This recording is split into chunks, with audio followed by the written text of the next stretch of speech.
Over the past few days, I walked as I walked around the campus of St. Norbert College, and also living and praying with the beautiful community of St. Norbert Abbey. I could see with emotion, with great emotion, the name of St. Norbert everywhere, even on clothing and coffee mugs, everything. But it is something to know someone's name. It's another thing entirely to know who it really is. For many people, Norbert remains virtually unknown. We know that, maybe we all know, that he's a great saint of the Middle Ages, but he lived in times so different from our own. How can we really approach him? How can we become his friend?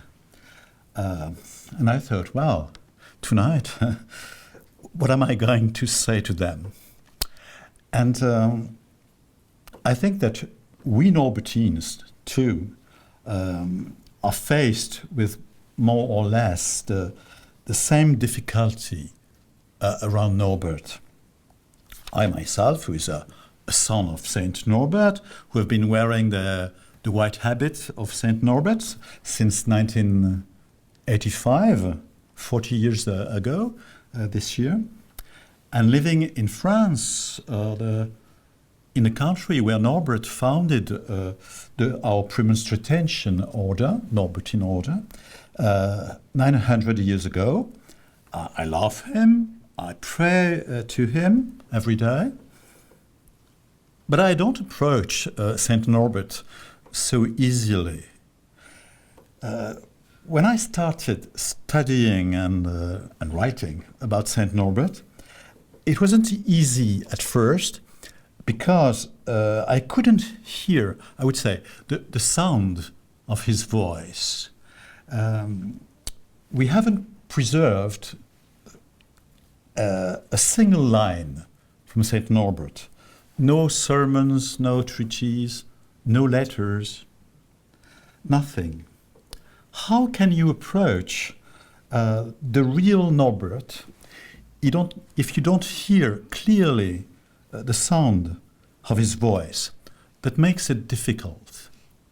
The study of, in this regard, the study of Saint Augustine or Saint Bernard of Clairvaux is much easier, of course. You immediately, with these people who have written so many books, so many letters, you enter in conversation with them immediately.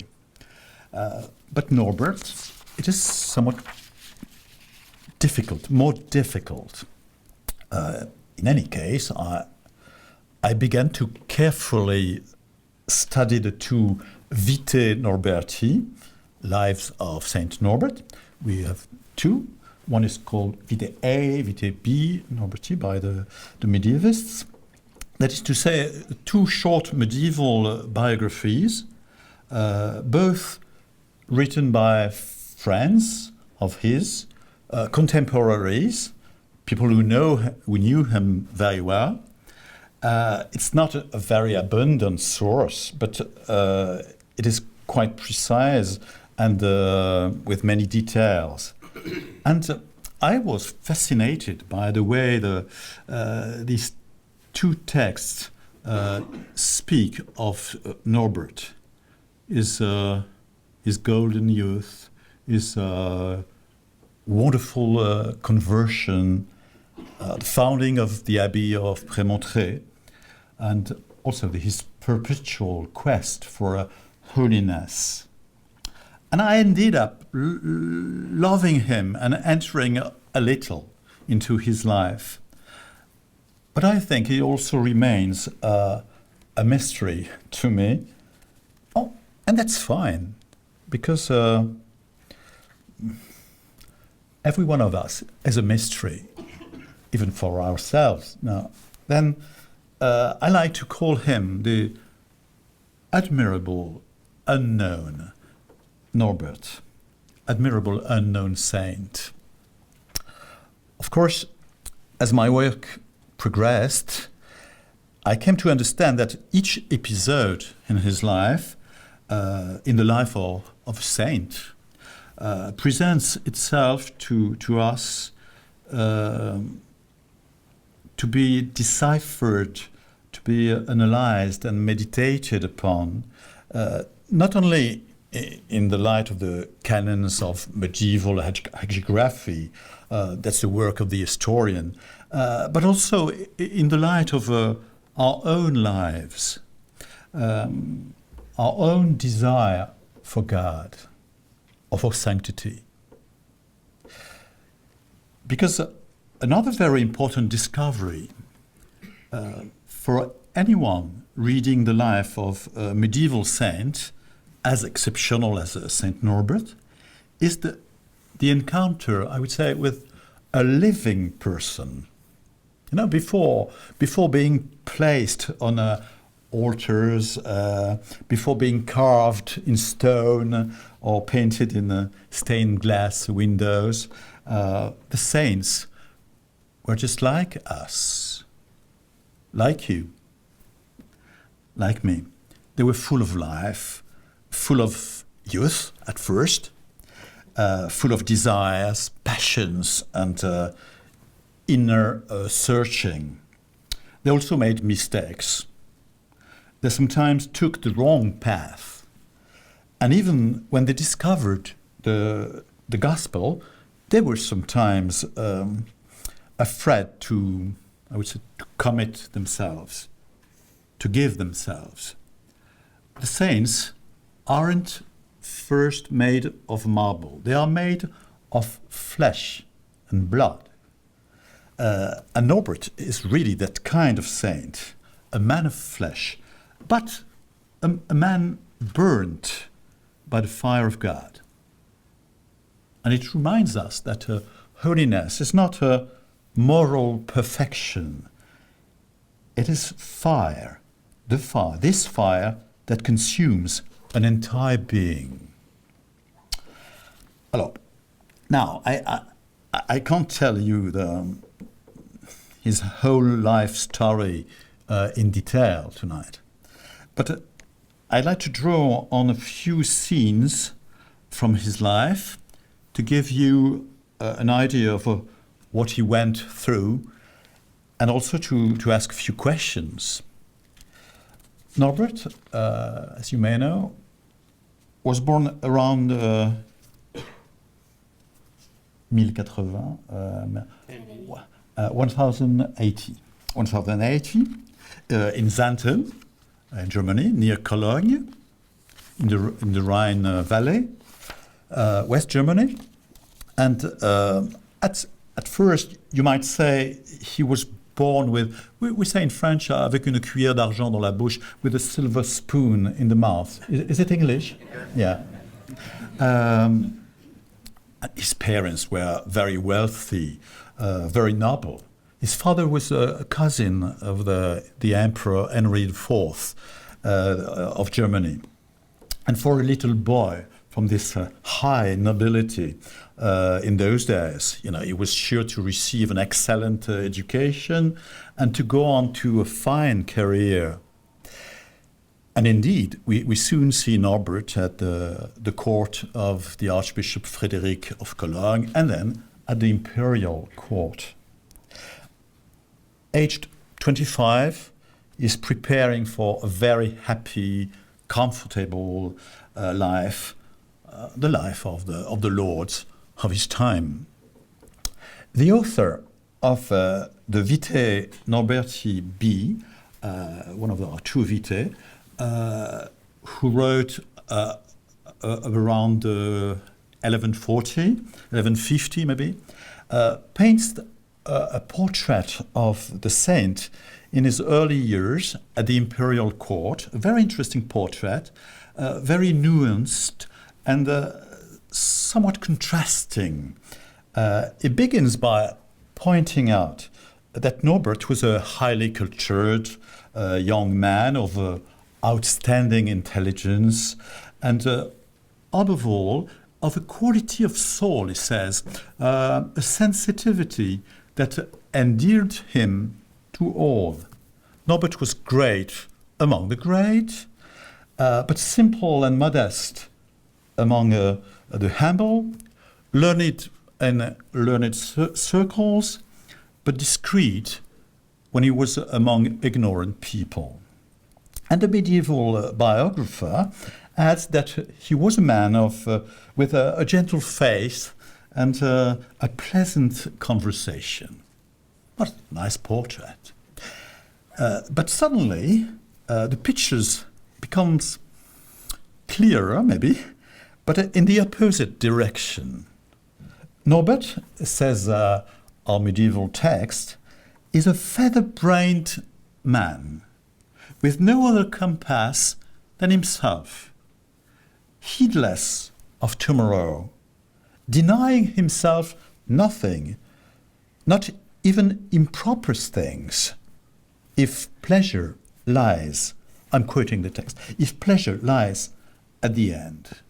And finally, Norbert, the biographer says, doesn't have time for religion. And above all, and that is a very modern observation, he's a slave to his own restlessness. It's as, you were hyperactive, maybe to avoid something, to avoid thinking about his, about the gaping emptiness of his own life. But obviously, a reader who is not initiated to this kind of medieval texts will wonder why, in a supposedly hagiographic account, that is to say, normally intended to inspire admiration, the author felt obliged to enter so insidiously into unflattering details. But the historian knows that in the canons of hagiographic writing, a character has to start on the wrong path, so that a blinding conversion, a call from God, in the manner of St. Paul on the road to Damascus, could set him on the right path. There is, of course, a whole theology behind this way of telling the story. You will belong to God because God himself is very interested into your life, and God is the true author of your conversion. He has, at one moment, captured you. And in a way, the story of Norbert, I would say Norbert before Norbert, is that of a bright, intelligent, charming character on the outside, but hollow, empty on the inside, because he still lacks the deep meaning of life. He is maybe on his way to his real self, but it may take a while still. And it can be the story of many young people I see here in front of me, of the past or today. It takes time to become oneself.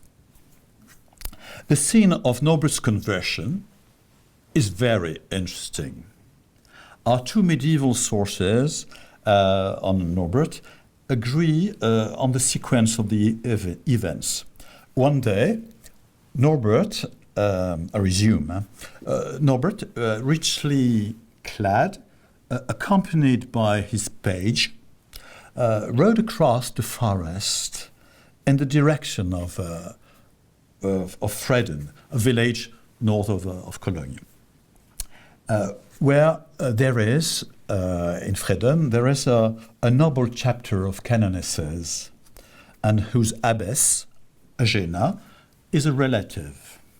Perhaps Norbert was a little enamored of this beautiful canoness. We don't know exactly, but all those young men and women of the German aristocracy whose parents placed them in convents did not always have a very strong religious vocation. And at the age of 20 or 25, they sometimes thought of other things than the love of God, if you see what I mean. At any rate, a great storm caught the riders by surprise. All the Norbertines know this story by heart, but lightning fell at Norbert's feet, digging a man-sized hole in front of him, a hole which symbolizes the deadly emptiness of his present life. Thrown off his horse, Norbert remained unconscious, prostrate. Vitabe reads, but when he got up, his heart aching inside, he thought, Lord, what do you want me to do? And he immediately heard, as an answer, the words of Psalm 34, turn away from evil and do good. Seek peace and pursue it. Norbert is overwhelmed by this fall, by the lightning that fell at his feet, and by the psalm. It's not clear. It's not clear whether he heard this verse, turn away from evil, with his own ears, or whether it rose from the depths, maybe of his heart, because he knew the psalm by heart. He had learned to read in the Psalter. Turn away from evil and do good. According to the medieval Vita, from that day on, Norbert changed his life. What does changing his life mean in his case? I think, first of all, it means inner work, the work of meditating on what had just happened to him. For weeks, the Vita says that he prayed, reflected, and understood something very important. What exactly? I think Norbert understands that if he wants a deep and happy meaning for his life, he must renounce worldly life. He must renounce its immense richness, and perhaps, above all, his life at the imperial court. There, I can't go into detail about the political and ecclesiastical context of Norbert's conversion, but for a young German prince like him, destined for a great career in the church, probably archbishop, there is a problem of conscience. We are in the midst of what has been called the Gregorian reform, that is to say the efforts of Pope Gregory VII and his successors to free the church from the hands of kings and emperors. Also to restore Christians in their savoring of the gospel, and also to give to the clergy the awareness how to pronounce this, of their duties. To put it bluntly, a duty of holiness. Norbert, like many German nobles, was torn between loyalty to the Pope for a church at the service of the gospel, and loyalty to the emperor for a church at the service of the power. The thunderbolt, then, I think we can say this, freed Norbert, who suddenly saw where he needed to go, turn away from evil. That moment, in the spirit of the Gregorian reform, and with all his prestige in intelligence, Norbert decided to serve the church alone, and to serve the church as a priest, a holy priest. This is the very moment of his decision. He probably hesitated about his new vocation. How to do concretely, what to do. To belong to God, he asked Archbishop Frederick of Cologne to be ordained a priest for priestly ordination. And this archbishop could not say no to such a powerful person as Norbert.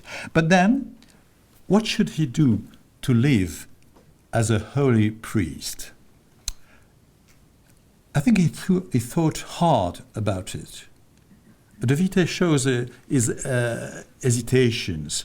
Should he become a Benedictine monk in this great abbey of Siegburg, which he loved very much, or something more radical? We know this, he also went frequently to the canons of Rolduc, whose liturgy was beautiful. He was very impressed by the liturgy in Rolduc. And at this point, speaking of Rolduc, I will tell you the tradition is called the Rolduc's miracle. Under the Abbey Church, there was a crypt where Norbert liked to celebrate Holy Mass. But one day, when he was at the altar, celebrating Mass, after consecration, an enormous spider fell into the already consecrated chalice of the Lord's blood. And at the time, the spiders were believed to be very poisonous. What to do? Swallowing the poison would expose him to certain death. But was it really acceptable to remove the insect at the risk of losing some drops from the chalice, and then gravely offending the holy blood of Jesus? And Norbert courageously drank the chalice to the bottom. After he finished saying Mass, certain that sure that he, as he was, of having ingested poison, death in the process, he came to kneel before the altar, offering his life to God. Maybe that was the meaning of God's call in the forest of Fredden, this conversion.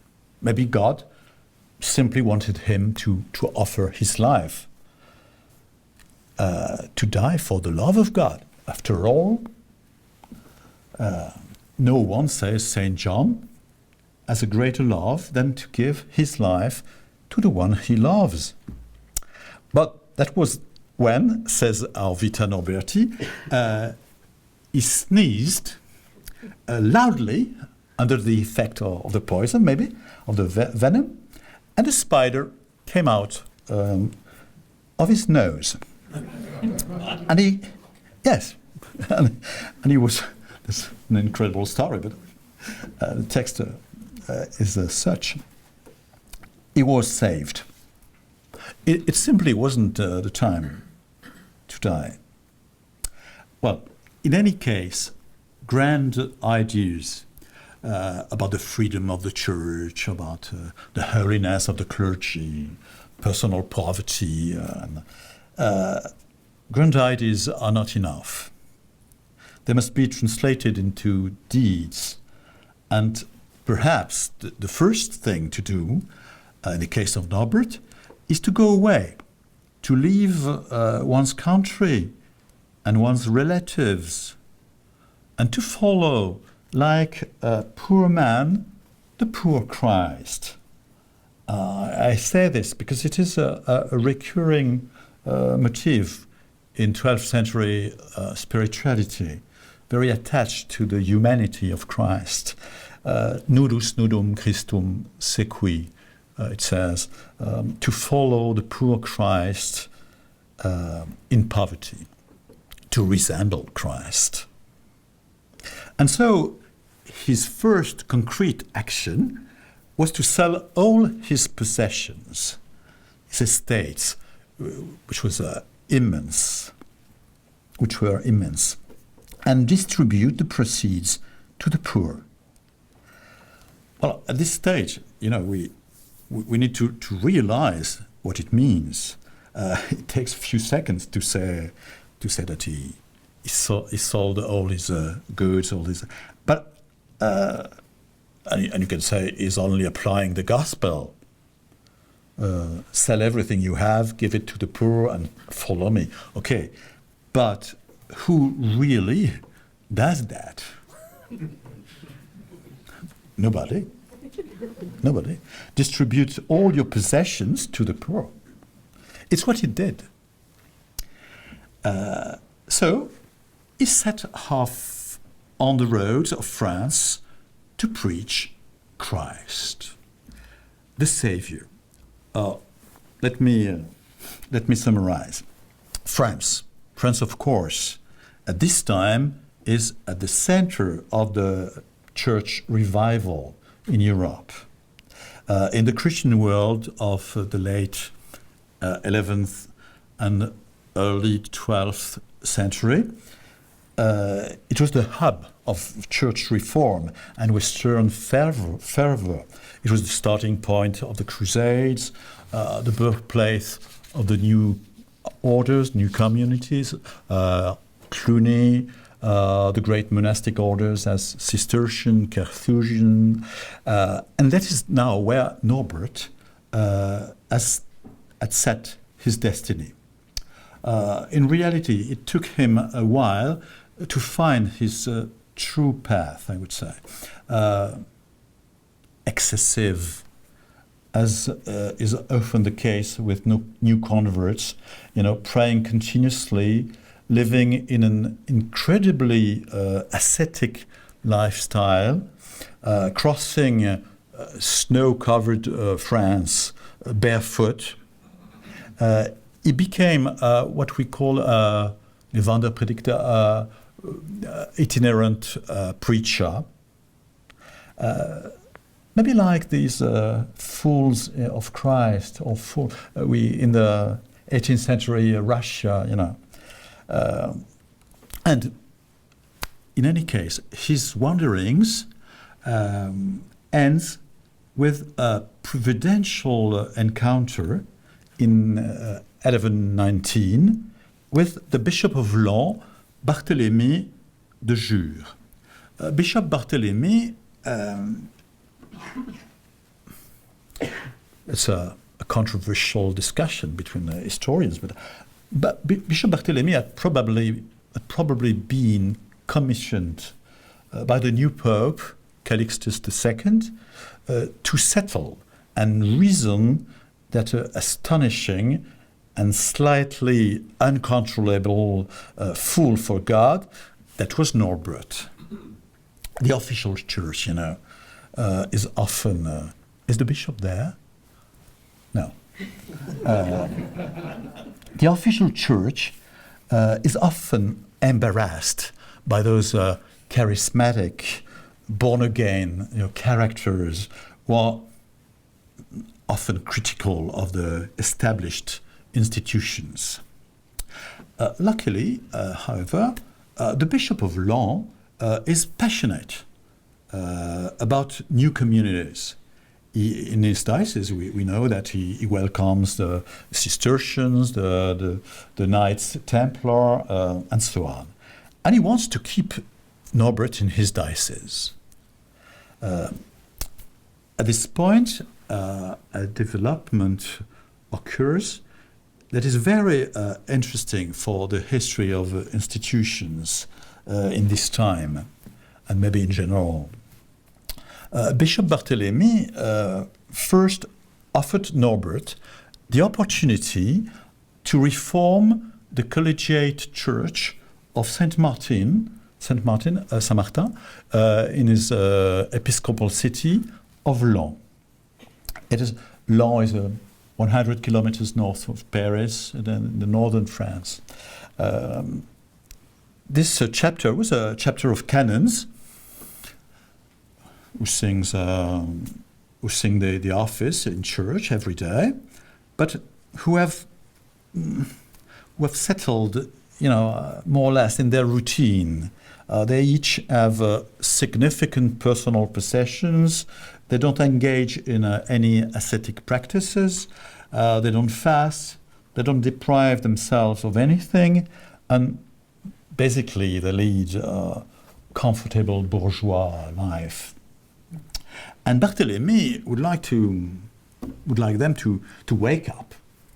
So he introduces to them Norbert, and Norbert, very happy, immediately draws up a program to reform this chapter of canons.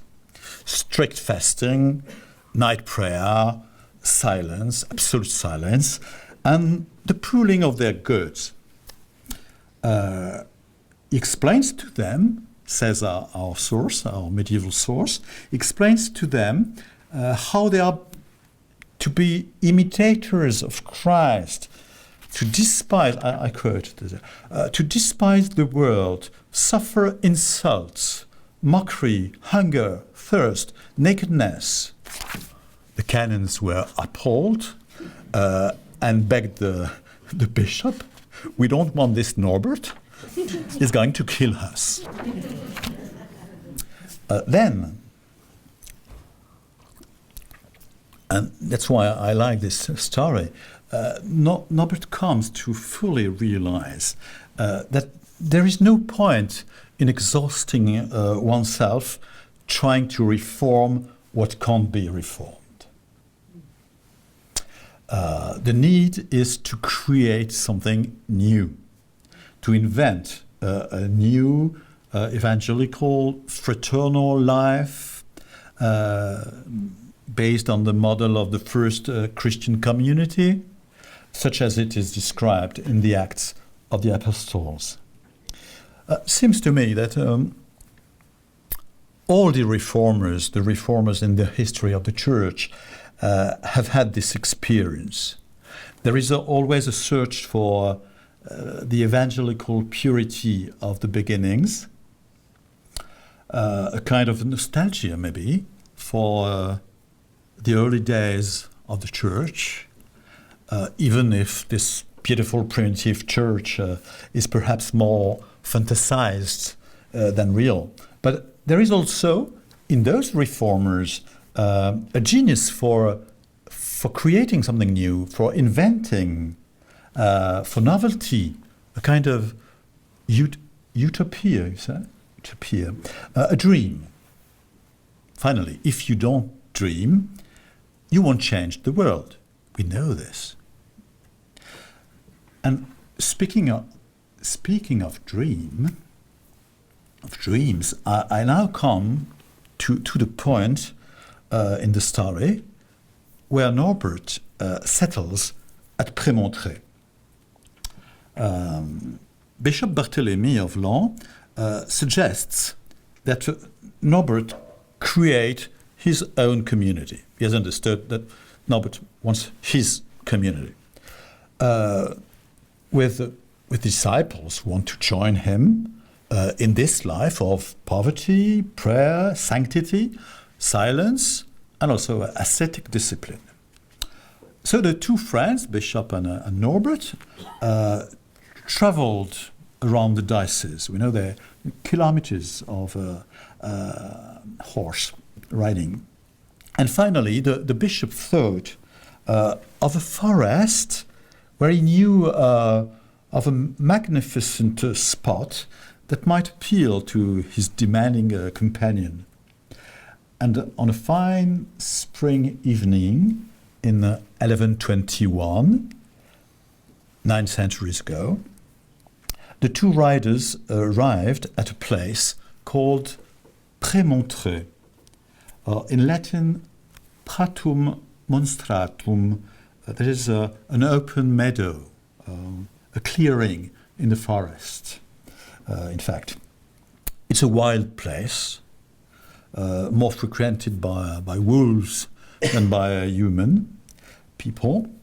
And the monks of the Abbey of Saint Vincent of Lens, who own the land, have built a small church there, dedicated to Saint John the Baptist.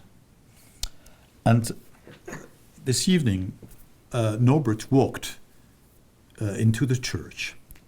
As night fell, he asked to stay until the next morning. The bishop left him and retired for himself for the night in this castle at Annecy. And then Norbert remained alone on the place. He was deeply moved and attentive. And finally, he fell asleep on the floor of the little church. And that night, the medieval text says, that night he had a dream, a vision in a dream. He saw a multitude of men dressed in white, forming a great procession through the valley, carrying silver crosses, incense, and candlesticks. When he woke up, he decided to build his future monastery here. I would say the extraordinary adventure of Prémontreux was just born in his heart. Well, I love, of course, the fact that Prémontreux was chosen in a dream. Of course, in the Bible, in ancient and medieval history, dreams play a major role. They are one of the ways God touches the human soul. But dreams, if you think of it, dreams are also the moment when cold reason gives way to desire, to imagination, exaggeration. And Norbert, anyway, is not primarily rational. In his love of God and in his commitment to the gospel, he has a degree of foolishness, of excess. So his dream is the dream of an immense procession of men dressed in white. And, well, it was in some way a premonitory dream. This immense procession has been going on for 900 years, and it continues today. And all this comes from a dream. The portrait of Norbert from the time of foundation at Prémontreux is that of a leader, a man who draws other men to follow him in his desire of a community, of life, of search for God, singing and praising the Lord. if our sources are to be trusted, Norbert was a marvelous recruiter of young vocations, for he had a real gift for the spoken word. You know, he would preach in an incredible way. Let me give you two small examples, two well-known examples of this gift, of this preaching gift.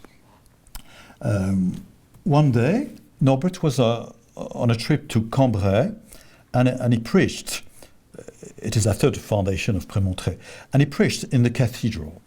And in the congregation, there was a very young man named Evermode, who listened to Norbert and who was deeply struck by the way Norbert talked about God. He had never heard anyone speak that way, and he was really moved.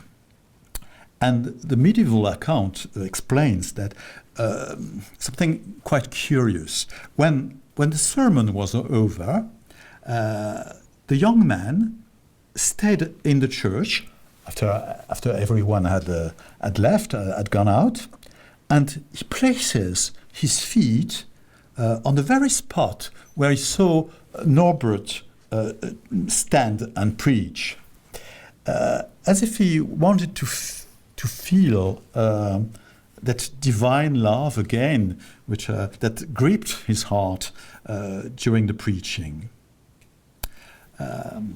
This ingenious gesture of Evermode is a kind of identification process. But by imitating Norbert, the young Evermode thinks he's going to touch God for real. And maybe this is what every young disciple does. He tries to imitate his masters, and right down to their gestures or their ways of speaking. And then the disciple grows and matures and finds his own path and becomes himself. But in any case, the Vita Norberti says that Evermode, this young Evermode, immediately left behind everything he was doing, everything he had, and he followed Norbert to Prémontré to share his life. And then we know that he will be very faithful all his life to Norbert. And Norbert who will love him very much, dearly, and Norbert will make him his favorite traveling companion. It's beautiful to think, I like this, to think that Norbert,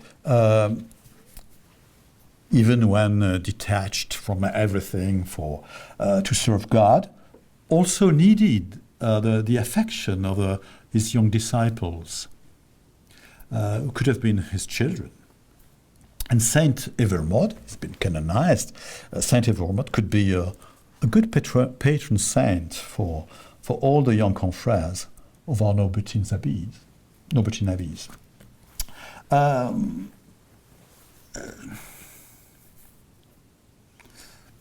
Well, a second recruitment scene. One day, Norbert came to the cathedral school in Laon to listen to Master Radulfus. Radulfus of Laon was a learned theologian, very, very well known in all Europe. All people would come from everywhere to listen to him. So Norbert enters the room where Master Radulfus is speaking, and he listens for a while. Radulfus is commenting the Bible, setting out his conception of God, and suddenly Norbert asks to speak. But he doesn't talk about God. He proposes to the youth who is there around him, he proposes to experience God, which is not the same thing. he suggests to these students to come to the Prémontré desert with him in the silence to pray, to sing the psalms, and to find God. And the Vita Norberti, the source, relates how this day Norbert picked up 7 students in his net, who immediately left their studies, their theological studies, to follow Christ with Norbert. Such a charism. Well, now that's a founder. From that point on, things moved quickly. In 1121, the first professions, commitments of brothers took place in the hands of Norbert. And the community grew in numbers and reputation. Norbert began to build the church, the first monastery where the brothers lived. The brothers, and as well as in a separate section, sisters who joined the order, who joined the community. The sisters who ran the hospital, in the medieval sense of hospital, the place where pilgrims and poor, sick people are welcomed. I spoke earlier of doing something new, but when you think about what happened, you can't say that Norbert invented totally a new way of life. He was interested in creating a community of clerics who would strive for personal holiness through an austere life of fasting, silence, as we said, a fraternal charity, and a mutual encouragement in prayer. Notably, through the very Norbert is a canon, educated in a canonical church, through the careful always sung, solemn liturgical prayer that remains a hallmark of our Premonstration order to this day. In the first months of his community's existence, Norbert also made a decisive choice for the brothers, the choice of the rule of Saint Augustine. Norbert, the medieval Vita tells us, had noticed that the intuitions of a founder may suffice for at the outset, but that a real rule, a written rule, is soon needed to bring objectivity to relations between the superior and the confrères, and also between the confrères themselves. Oh, that is wisdom itself. Founders who make themselves the living rule of their foundation risk becoming not spiritual guides, but rather gurus, and who manipulate consciences or sometimes spiritually abuse their disciples. So the choice of the rule of Saint Augustine was an excellent one, in the sense that it corresponds corresponds very well to what Norbert wanted for his confrères, in terms of experiencing God through fraternal life. No one sees God, but you see the brother in your community. Sometimes you see him too much, but yeah. And you must. The idea is that you must demonstrate the love of the invisible God through the love of the visible confrère. And Saint Augustine, more than that, Saint Augustine, who was no naive man, proposes a concrete proof of the love of common life, the pooling of goods. In other words, the abolition of private property. Once you have entered a community, you must accept to let go of personal securities and to depend on your community, trusting the superior and the confrères to give you what you will need. Moreover, by giving them the rule of Saint Augustine, Norbert placed his brothers, his new community, in the world of canons, which corresponded well to his ideal of combining both community life and apostolic life. In fact, unlike the monastic world, mainly governed by the rule of Saint Benedict, which is a closed world, a world of contemplatives, tending towards God alone. Norbert, wanted his priests to be apostles through preaching and through what is called cura animarum, that is, the care of souls. What has been experienced in the monastery in terms of holiness, of charity, can be exported, must be exported, communicated to the outside world for the benefit of the church and the faithful. And so for 900 years, Norbertine life would be a community life devoted to prayer with the sharing of goods, but also an apostolic life at the service of the church, surrounding the monastery, parishes, hospital, prison, school, university, college. Saint Norbert Abbey in the Pier is a perfect example of a Norbertine Abbey that is community life, choral prayer, and then proclamation of the gospel outside.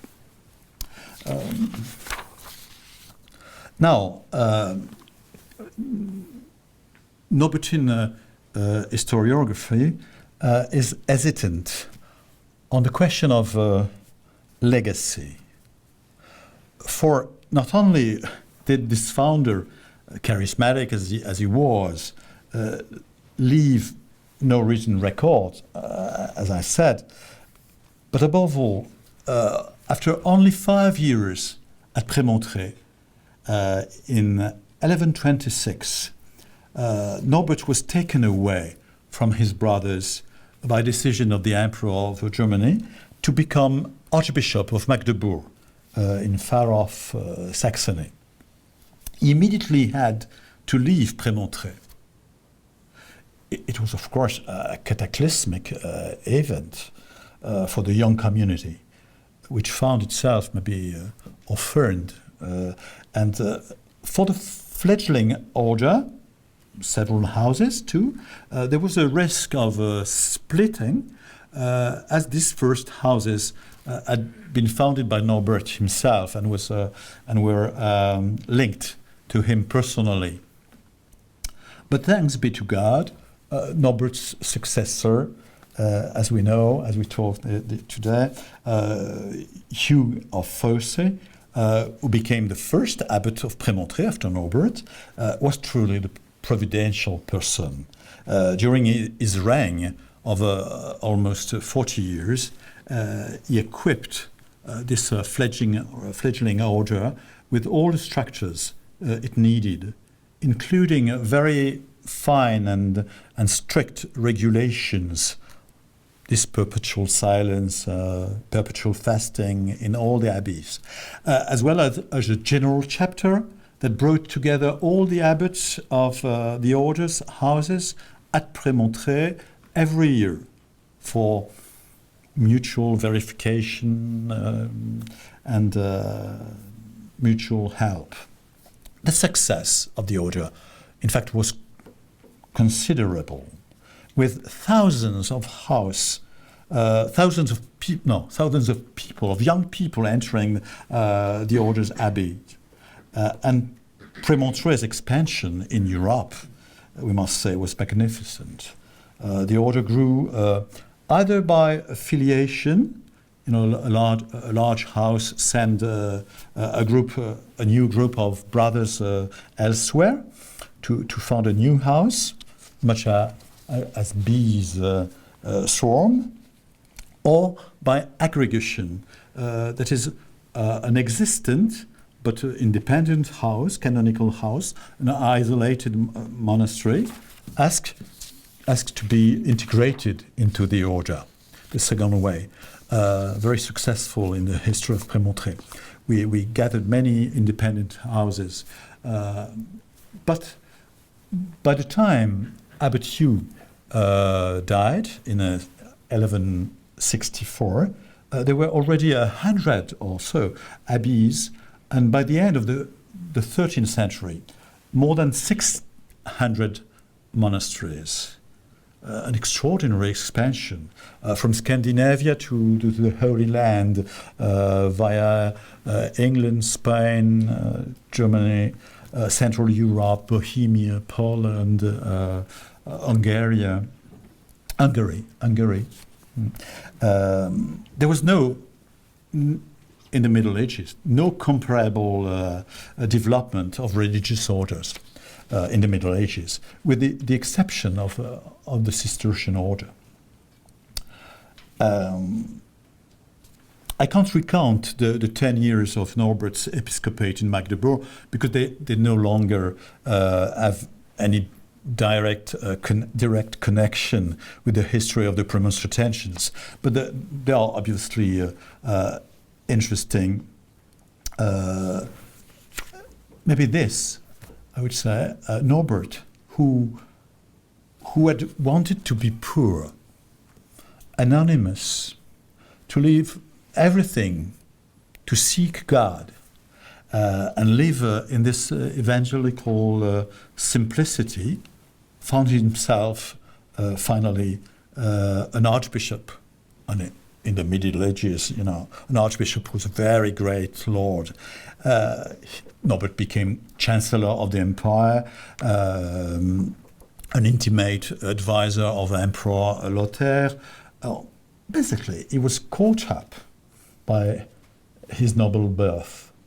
It seems very difficult for a rich man to become poor and stay poor. Anyway, he died fairly quickly, having contracted malaria. On his last trip to Italy with Emperor Lothair, and returning to his hometown of Magdebourg, he celebrated the Easter Mass and he died. And then he took to his bed and died on June the 6th, 1134. Let me conclude. I don't know if I've really succeeded in making you more familiar with Norbert, but who remains in many ways admirable unknown saint. But perhaps I would say that's not what matters most. What matters is the magnificent legacy. Of course, the 9 centuries of I won't tell the story, but the 9 centuries of the Norbertine order's existence have not been a smooth ride. What with the constant wars, medieval wars, the Black Death, 14th century, the Lutheran Reformation, the French Revolution, the Napoleonic Wars, Nazism, communism, hundreds of monasteries have perished. But the order has always carried on, successfully restoring itself in the 19th century in France, Belgium, Germany, and above all, taking part in the missionary adventure at the end of the 19th century, in the time of Pope Leo XIII.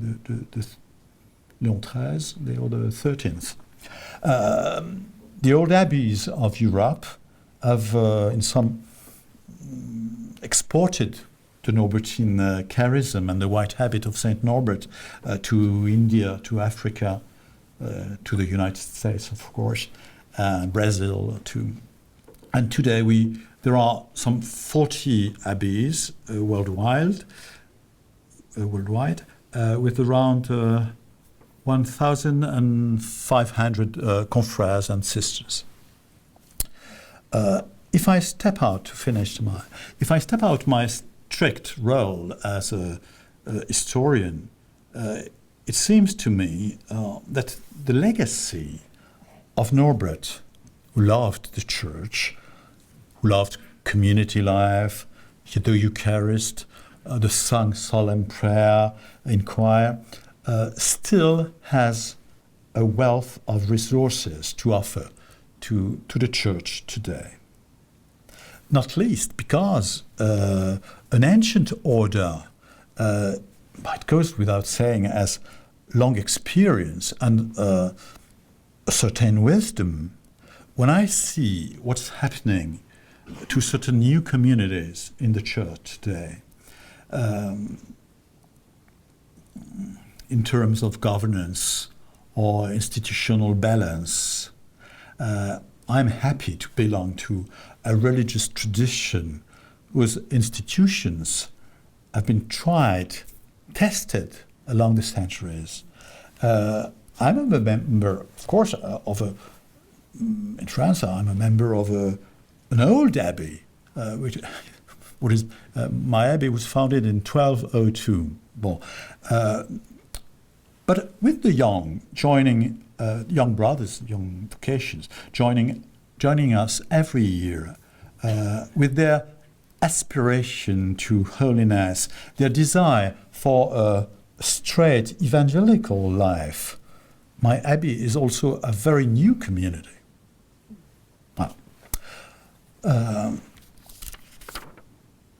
And now I think of,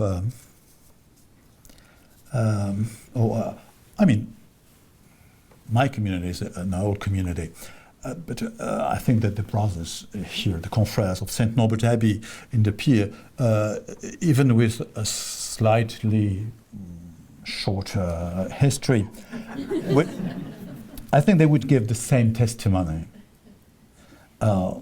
But in any case, I'm deeply moved to come to the United States, I would say, to celebrate this anniversary, this 100th anniversary of the abbatial blessing of Father Bernard Pennings, the first son of Saint Norbert on this side of the Atlantic, the first Norbertine abbot in America, 1925.